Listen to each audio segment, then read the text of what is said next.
দেখুন, মমতা ব্যানার্জি হচ্ছে একটা সাম্প্রদায়িক নেত্রী এবং সাম্প্রদায়িক মুখ্যমন্ত্রী, যিনি সবসময় তার দুধেল গাইদের তুষ্টিকরণের রাজনীতির মাধ্যমে তাদেরকে পরিপুষ্ট করে।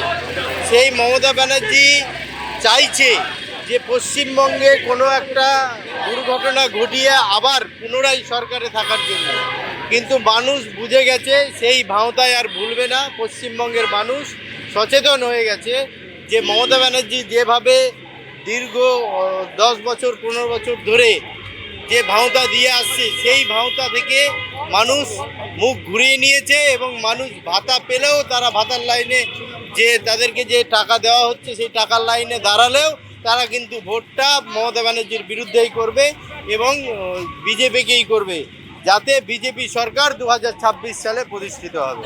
মাতৃশক্তি, আমরা দেবীর আরাধনা করি, শক্তির আরাধনা করি।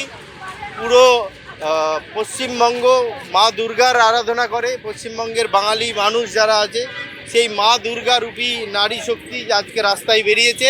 আর এক নারীর বিরুদ্ধে, যে নারী কোনো ধর্ষণ হলে টাকা দিয়ে সেই ধর্ষণের মাপকাঠি করেন, সেই নারীর বিরুদ্ধে নারী শক্তি বেরিয়েছে এবং নারী শক্তি পুরো রাস্তায় পশ্চিমবঙ্গের মাননীয় মুখ্যমন্ত্রীকে সাবধান করে দিচ্ছে যে আপনি সাবধান হন, কারণ পশ্চিমবঙ্গের নারী শক্তি, দুর্গারূপী যে শক্তি, সেই মা দুর্গারূপী শক্তি জেগে উঠেছে। স্বাভাবিক, কারণ তৃণমূলের এটাই কালচার। তারা সব ভাবে যে পুরো পশ্চিমবঙ্গটাই তাদের বাপত্তি সম্পত্তি, কারণ এখানে কোনো বিরোধী দলকে রাজনীতি করতে দেবে না, কোনো বিরোধী দল এখানে রাজনীতি করতে পারবে না, এরা এটাই ভেবে নিয়েছে। তাই বিজেপির যেখানে দেওয়াল লেখা হচ্ছে, মানুষ যেখানে দেখতে পাচ্ছে সেই বিজেপির দেওয়াল লেখা, তৃণমূলের যারা হারমাত বাহিনী আছে সেই হারমাত বাহিনী সেইটাকে মুছে দিচ্ছে। কিন্তু দেওয়াল মুছে দিলেও মানুষের মন মুছতে পারবে না, হৃদয় মুছতে পারবে না। হৃদয়ের লেখা যেটা হয়ে গেছে সেই লেখা মুছতে পারবে না। তাই মানুষ সচেতন, মানুষ দেখছে এবং দেখে তার মূল্যবান মতামত রাখবে 2026-এ।